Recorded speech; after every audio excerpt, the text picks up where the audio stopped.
righty, welcome back to another episode of Two Plane Sports. Today, Sunday, October 16th, day after OU has Victory Sunday.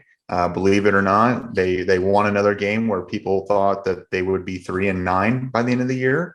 But believe it or not, they can still win football games. They decided to beat Kansas. So we're going to be talking that game, recapping that and what we saw, what we liked, what we didn't like. We're going to be recapping a recruiting weekend. About 3 official visitors were on campus and some unofficial visitors were there.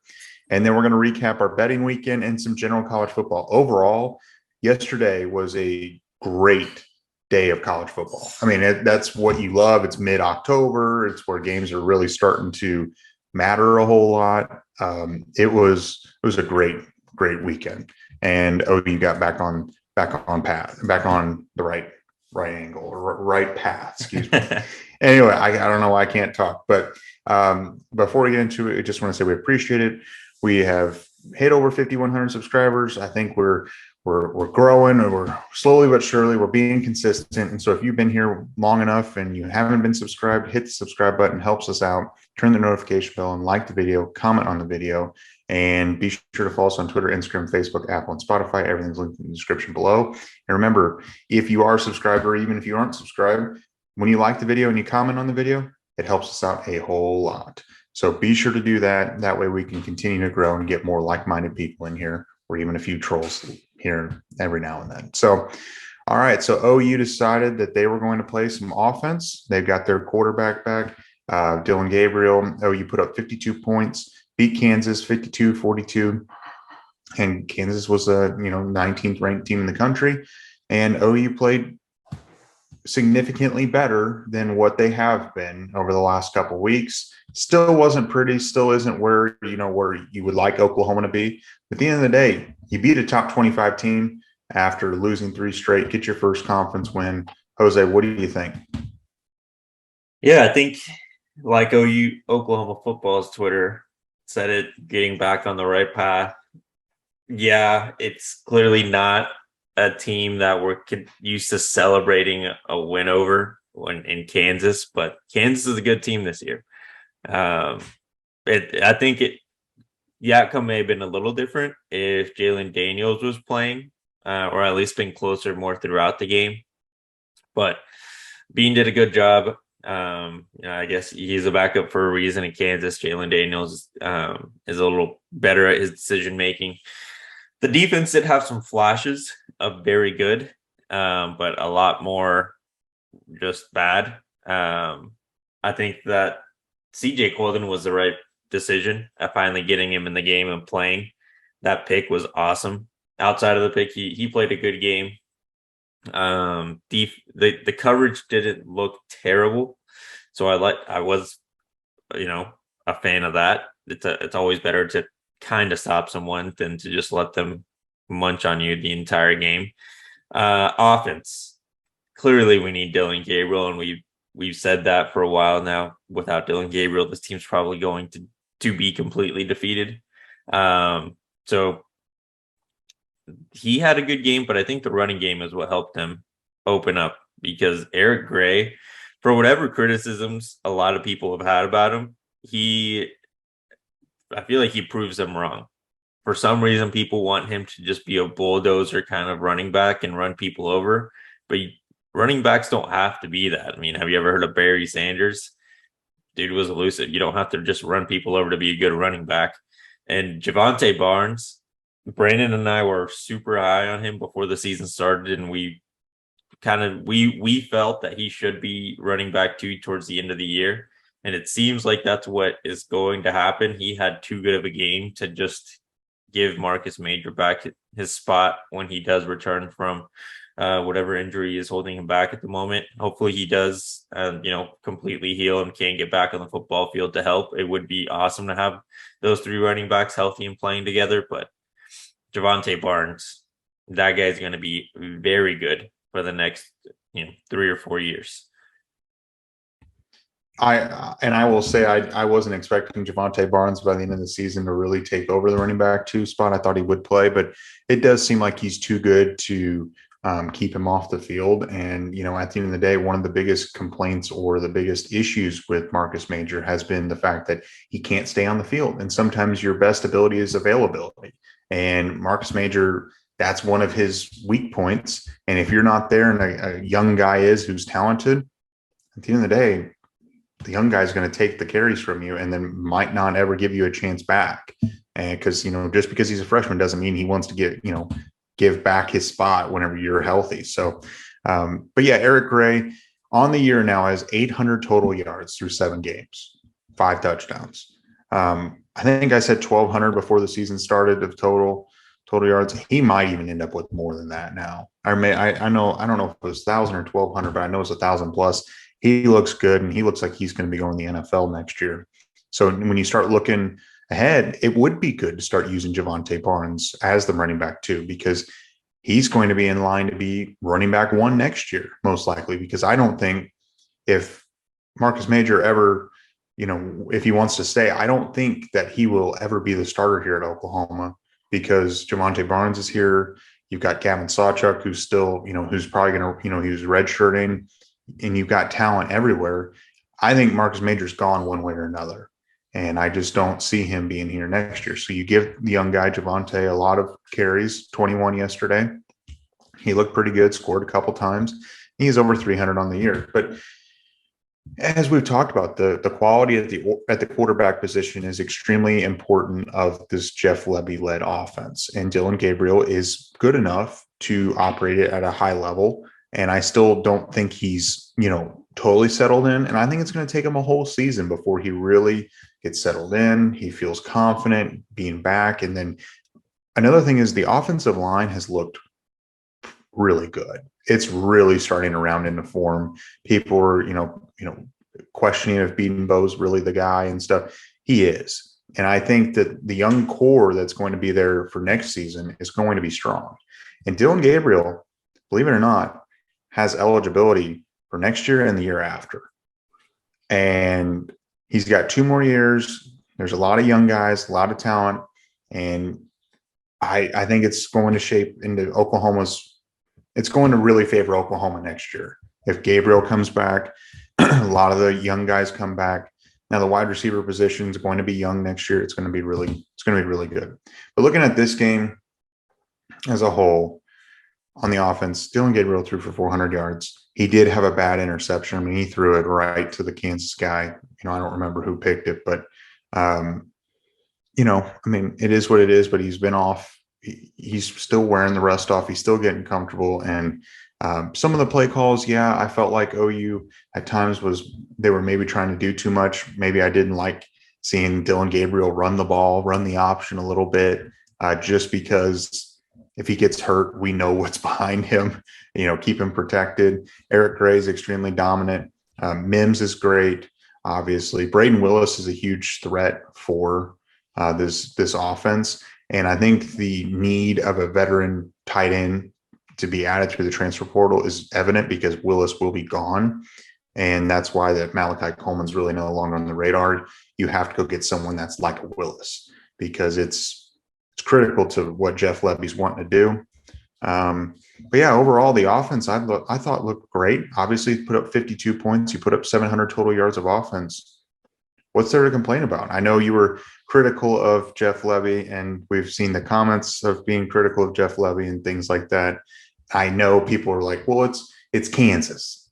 I understand that it's Kansas, but this Kansas team is pretty strong, and this Kansas team will give Texas problems. They will give every team that they play problems down the road, and especially if Daniels can come back.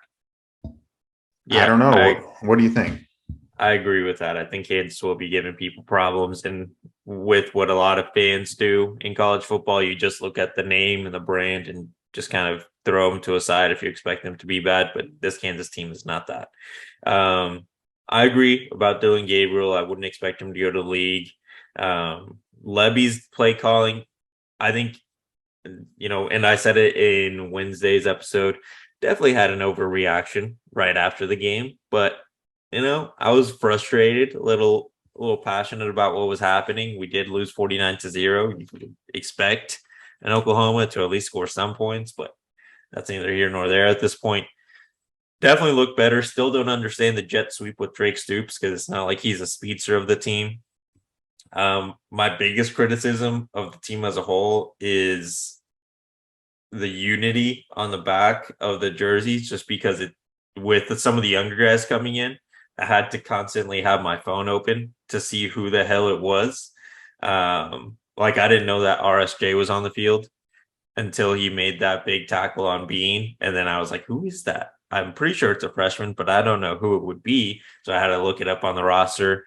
So that was a little tough. So hopefully, I do love the jerseys and I'm not against like the whole message behind it. I just would like, hopefully moving forward, they have the actual names on there so that it is easier to spot the players. Young guys look really good. I do agree with the Marcus Major take as well. It wouldn't make sense for him either, I think, to continue to stay at Oklahoma. Maybe go play, transfer. He still has that option open to him, and find a place where you would be kind of the automatic RB1, because it does seem like at this point Javonte Barnes will likely be running back one for next year, or at least even if Marcus does stay, he'll get the RB2 spot, and then but he would have Gavin Freeman, Caleb Hicks, and Hollywood Smothers behind him. So still a lot of talent that if anything like this happens again, he would potentially get carries taken away. Defense, again, I think it looked good. CJ Colton was the right decision. I'm kind of excited to see DJ Graham next week. I'm assuming he'll start getting some plays on the offensive side of the ball. Sorry, not next week, but the week after. And the Key had a good game. I think that they're definitely starting with the rotation of the new guys. They're definitely getting fresher legs with the older guys on the field. It's supposed to be more, naturally instinctual because of their experience, and you see the young guys making the plays that we wanted to see all year. Robert Spears Jennings, I think, is the one that popped out to me the most. But Javonte Barnes, again, a really good running back. I think LV Bunkley Shelton was on the field a few times, and he had a couple opportunities to make plays. But Dylan Gabriel does need to clean it up the next game. I think you're right with the whole rust, taking it maybe a week, at least for this year, to come off, because he never really, at least in my opinion, he was never really putting the ball in too much danger. He was just missing guys to open field behind him. This week he was missing right to the Kansas defense. Like it was tough. Those picks that are definitely ones where I think the one that you were talking about where he threw it right to the Kansas defender was just a timing issue. He expected Marvin to be a couple yards upfield to get to the ball, but Marvin stopped right before that spot. So miscommunication or simply just rust on timing. He definitely had some balls that were underthrown or thrown behind the receiver that either receiver was able to make a play and make it not look as bad. But this week, even though he had a very, very good game, a lot of things that I'm sure he and Levy know that need to be cleaned up. But yeah, I mean, I was content. I wasn't absolutely devastated after an Oklahoma football game for the first time in 4 weeks. So I was very happy. I think something that the commentators had a good, even though they absolutely sucked for those people that watched it on TV, I think this crew should get some training because it was terrible. But they did make a good point with the transfer portal. Even if Oklahoma doesn't have a purge of people leaving, we do need, Venables should consider continuing to add, 8 to 10 guys every year just for those positions where he feels like he lacks a lot of depth and experience, like the safety position or the tight end position next year. Linebackers, I mean, we're going to have Deshaun White and Nguegu probably leaving the program. Then you're going to have those young guys that didn't want to play this year. You're going to need to bring in some experience. So hopefully we do see him be more open to the idea of the transfer portal. I know when he first got hired, he wasn't a fan. That he did see the use of it now that he's the head coach. So hopefully seeing how some of the lack of depth could have been addressed through the transfer portal in this last cycle makes him realize that it is an important tool that he should use, like it or not, even as a coach or even as a fan, if you like it or not, take advantage of it so your team doesn't have those huge holes, and you're not having to worry about either shifting people positions or worrying about depth after an injury or two. For sure. So starting with the uniforms, I like the way they look. And my biggest complaint was maybe it's just because it was the cameras weren't great, or if it was just because it was so bright outside. I had a hard time even seeing the numbers on the TV because I wasn't there. And I don't know what it was like to be in the stadium. And I'd imagine it's probably similar. The struggle to at least see the numbers. I couldn't tell who was necessarily on the field the entire time, just because I couldn't even see the numbers. And I know their names aren't on the back of their jerseys, but it was a little tough. So, I mean, I like the colors. I just wish that the numbers were white. That's all. Yeah. Just give a good contrast. So maybe next year. Yeah, maybe next year, or play them maybe at night. Maybe they look a lot better under the lights. That's what I was thinking, because then the lights would pop off the number. Yeah, I don't know. So it was just tough to see the numbers, see who was on the field the entire time. So, honestly, who actually played the entire game, I struggled even seeing. So I agree. Robert Spears Jennings, he looked pretty good. Key Lawrence played well. I mean, for the most part, that first touchdown where Lawrence Arnold, I think Key came over and they popped it up and then he still somehow managed to catch it. I mean, things like that is just like, it is what it is. I felt like when that first happened, I was like, man, it is just not Oklahoma's year when things like that are not going your way. It's tough. But yeah, no, I do agree. The transfer portal, I think that Brent Venables is going to use it significantly this offseason because he knows that while he's got good young guys, you need a lot of depth. You need a lot of experience at the linebacker spot, and you need a lot along the defensive line. And we can talk about the defensive line. I mean, there wasn't a whole ton of pressure on Bean. They lost contain on him a few times. There wasn't really much of a push. I mean, every now and then they would get after him just a touch. They need a game wrecker of some sort, and they need someone to come in. And while, the young guys that are coming in this 23 class are solid, you need some immediate contributors. And I think that they're going to go to the transfer portal and go find a few guys that could be that for Oklahoma. I'm not sure why they can't get much pressure. It could be the fact that they're extremely tired and that, the bye week is coming at a great time and guys are kind of banged up right now, and maybe, a week off and give them some rest and let them recharge and reset. You might see a different defensive line that mirrored more of the, first 3 weeks.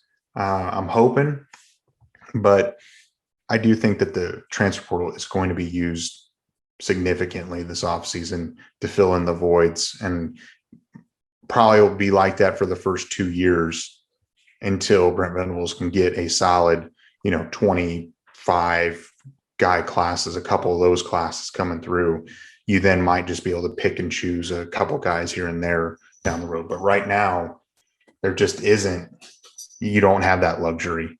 And so overall, though, I mean, I thought it was better, not great, but you can tell that Venables is a little more involved with the defense now, and I think he rightfully should be.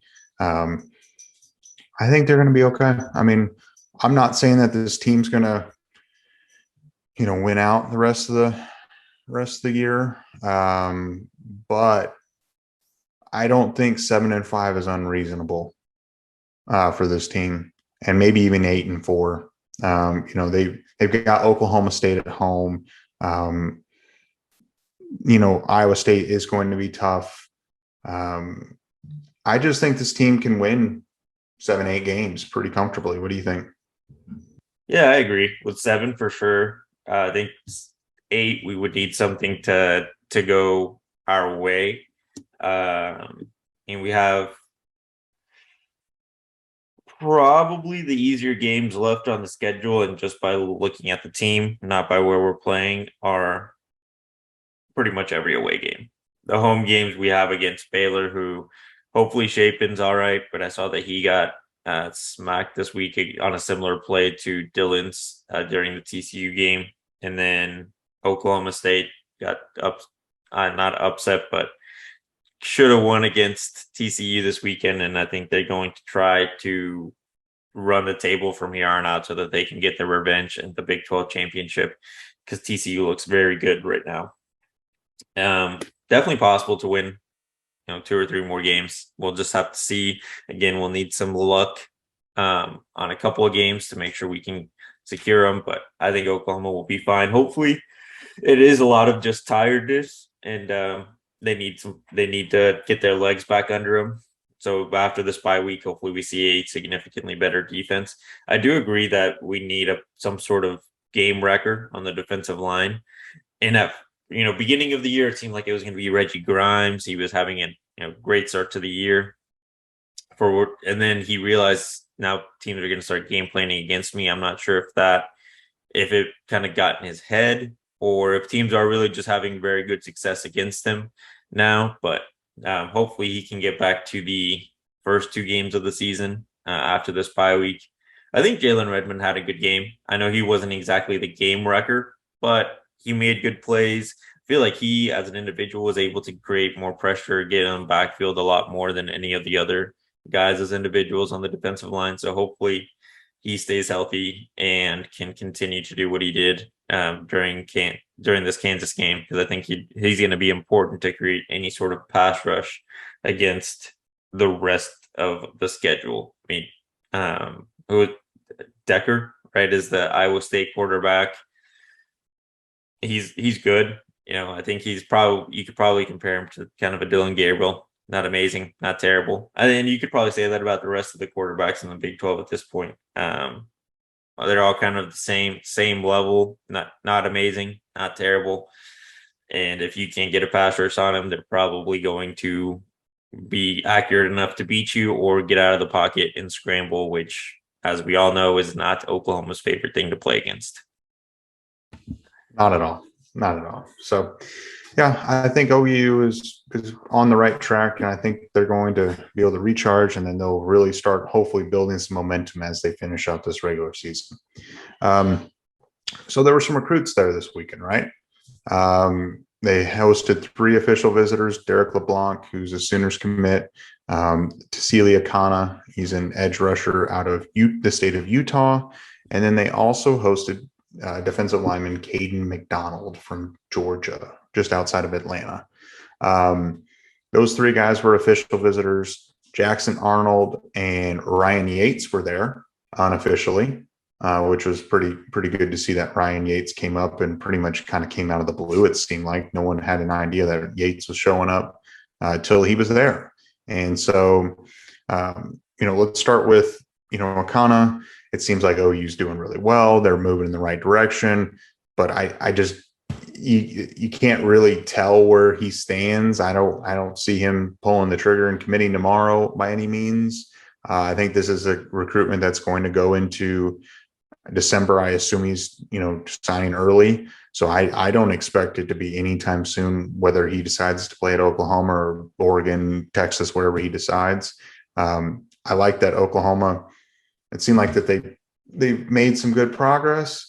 Caden McDonald, I still just don't feel like that Oklahoma can beat out Clemson. It seemed like it went well, but I just think he wants to stay closer to home.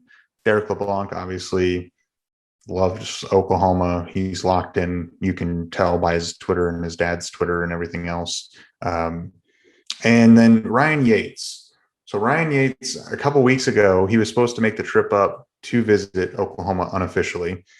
LSU caught wind, shut the recruitment down, or shut the visit down, basically kind of freaked out on him, and convinced him, no, you don't need to go visit, whatever. Well, never really heard anything about him visiting this weekend until he's here. And obviously he did that on purpose to keep it on the down low so LSU didn't catch wind of it.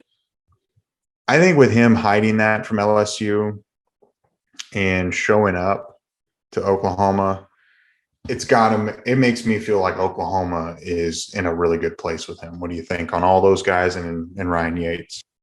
Yeah, with Ryan Yates, I agree. If he's having to hide it to get around the coaches telling him that he can't or shouldn't, then kind of means that he's trying to work his way out of LSU and seems like going to join the chosen class, which would be, as we've said, with the safety position, big time addition because we need that depth at the position.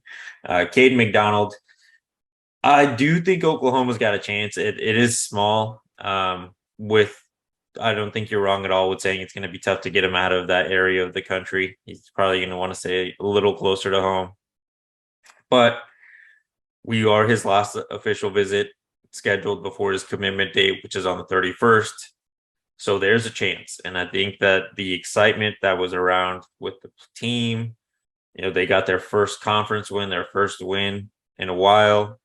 I think that helped him out, and seeing the good that he can experience and not just what other recruits have experienced over the last 3 weeks, which is all the bad. But hopefully I think everyone understands and how the coaches and how recruiting works isn't always the performance on the field, especially in year one. Venables is trying to get the program to a place, and as long as the players understand that and he's communicating that to them, I think the recruiting will be just fine. Cade McDonald himself, hopefully, that I really hope that this at least gave Oklahoma a better chance, but it's going to take a lot because Clemson, I think he's been sold on Clemson and the idea of being a student there and being a student athlete there, and Dabo's still a good recruiter, so it's going to be tough to get him out of there. Tassili Akana, to be honest, I haven't seen too much out of him, but with what we know, what happened in this week, I can't imagine it's anything but good for Oklahoma and getting his commitment at the end of the day. And then I'm glad that Jackson was there, because I think that it shows people that they need to stop freaking the hell out about him potentially decommitting, because he's been, like I said in our last video, I think to every single home game. And if he hasn't been to every single one, he might have only missed one. He was even at OU Texas. I mean, he's there to support the team. Now he's going to be, and it seems like there's no reason to be freaking out about all of these rumors from other schools and other schools' fans about him moving to or leaving Oklahoma to go elsewhere. And Notre Dame lost 16-14 to Stanford. That doesn't scream offense to me. I mean, and it never really has, even with Brian Kelly over the last 3 or 4 years. They haven't had some crazy, amazing offense. They've had a very good defense. Yeah. So, no. And this discussion wouldn't be a full discussion unless we talked about another Sooner commit, Colton Vosic, who has taken a visit to Texas this weekend. There were pictures on Twitter of him standing on the sidelines with Arch Manning and, other recruits and sitting in the recruit section. Obviously he's talking with Texas, and obviously he's going to Texas games. This is the second one. Granted, the first one, according to him, he went with his family, but then there's been reports that he was sitting with recruits at that game as well. Obviously, we went to the OU Texas game. He was a visitor on behalf of Oklahoma. Then the next week, he went to Texas. I don't really know what the visit policy is, because it seems like it's pretty cut and dry from our understanding with, previous, like, you just don't, if you're locked in, you don't go visit other schools. Obviously before, what's his name? The guy who Cozart decommitted right before his visit to Oregon, and he eventually committed to Oregon. But, Oklahoma is still where he's committed. Nothing's been officially, a decommitment or anything that I've seen so far.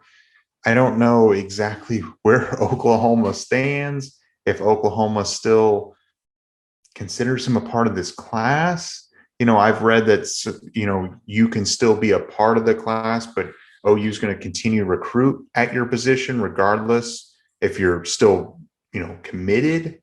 If you're still taking this, I don't really know where this stands. It seems weird. He's obviously having second guesses. I kind of think he eventually decommits from Oklahoma and goes to Texas. I mean, but maybe I'm biased, but when you look at the way Texas played against Iowa State, does that really scream, man, that's the place where I need to go play? And also, yeah, they beat Oklahoma big time last week. Oklahoma also was rolling out Davis Bevel, who could arguably never should start another game in a Power 5 level, and extremely depleted, injuries across the board, and Oklahoma's dominated in recent memory of this rivalry.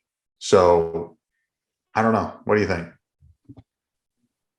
To be honest, it's really tough to say one way or another. If the recruiting policy still stands at this point, then yeah, probably not going to be a Sooner when it's time to sign that letter of intent. If they're giving the guys a little bit more of their more trust, I guess, in that you're not really taking any of the visits that you may or may not take serious, and they're rather just trips. But even still, that's a little weird. But that's just how recruiting works, I guess. I don't know. It's tough. And also with Vosic, he's in Austin. His family is all Longhorns fans. Like, why wouldn't you take the free, get in free, watch from the sideline? But I mean, I don't know. I wouldn't surprise me if he decommitted. I'm not gonna sit here and be naive and say no, he's definitely gonna stick around and be part of this class. But it's really tough to say with this kid. He's becoming a roller coaster in following his recruitment because of the Texas game, and definitely some emotions coming out of it with his probably the school he grew up loving, absolutely destroyed that the school that I'm sure his parents grew up hating. It's one that we're gonna need to follow either until he makes that decommitment announcement or the moment that the letters need to be signed in December or February, whatever he signs. Yeah, it's interesting. I don't know what else to say. We don't really know. He's supposed to be visiting Oklahoma here in the next few weeks for a home game. I think Baylor maybe. We'll see if he's still committed till then. I don't know. And does he show up? I don't know. So something we're going to be watching. At the end of the day, it's okay if Oklahoma loses Colton Vosic. It's not the end of the world. They could still get a Kana. They can still go to the transfer portal, get guys. He's not a make or break of this program. He's not the difference of winning a national championship and losing a national championship, over the next 5 to 10 years for Oklahoma. It sucks, but he's not like a Jackson Arnold. If Jackson Arnold was in this position, that's the difference maker. That's a national championship potential type quarterback, and someone that's that valuable. So it's not like the end of the world if Vosic does end up ultimately deciding to leave. Teams obviously lose commitments all the time. So yeah, let's say yeah, it's just the nature of the beast. Can't really control the kids at the end of the day, no matter what your policies are. So, I mean, we're seeing it in Ryan Yates. Yeah, exactly. And we're happy with that. And Peyton Bowen coming to visit us. So it just is what it is. So do you have any more thoughts on recruitment or anything like that? Or do you want to roll into our recap of our bets? Yeah, let's go ahead and get to the recap. All right, Hose, start off with the recap for all of yours. So I was terrible this weekend. Going into the weekend, my record was 24, 23, and 1. So just hanging on to that barely over 500. And I plummeted under it. I went 1-4. My only win was Michigan. Luckily, they were able to just absolutely pull away and stop me having that be a weird game because they were dominating on the field, but for some reason we weren't able to put up points in the first half and then turn that around second. Lost USC at Utah. I thought it was going to be under. Figured that Utah would do a little bit better job of keeping the ball in their possession, but USC capitalized at the beginning with possessions that they had and scored almost every single time. and it's tough to go under whenever that happens. Luckily, Utah was able to pull that win out. Mississippi State at Kentucky, thought that would be over with Kentucky's struggles and Mississippi State being so good on the offensive side. Like I said, I don't think that they've scored under 35 points in a game before this last weekend, and they managed to screw me on that game. Oklahoma State, thought they would win that game outright. I had them money line. They should have won that game. They had firm control of it, and they let TCU come back. It was a really good game to watch, though, going into double overtime. For whatever reason, Spencer Sanders just got thrown off his game, and Duggan, something clicked, and TCU was able to pull that out. And then I was on Kansas +9. Genuinely did not think Oklahoma could have looked that good on the offense and good enough on defense to prevent them from scoring, because Bean did look good enough to beat TCU last weekend, and we did not look good enough to beat TCU when we played them. So kind of used the transitive property, I guess, when I maybe shouldn't have, but it is what it is. You're bound to have one of these weekends, but we're going to bounce back next week or the weekend after. So rolling in this week, I was 23-19. This week I had a pretty good week. I went 4-1, so I am now 27-20 on the season. I had OU -9. I figured that they could come back and hopefully put it together. It was awfully close. Obviously, it was only 10 points. Iowa State, Texas. I took Iowa State +16. Obviously, I thought that Texas, coming off an emotional rivalry game, they were going to have a letdown spot, and they did, and they should have lost that game. Penn State, Michigan.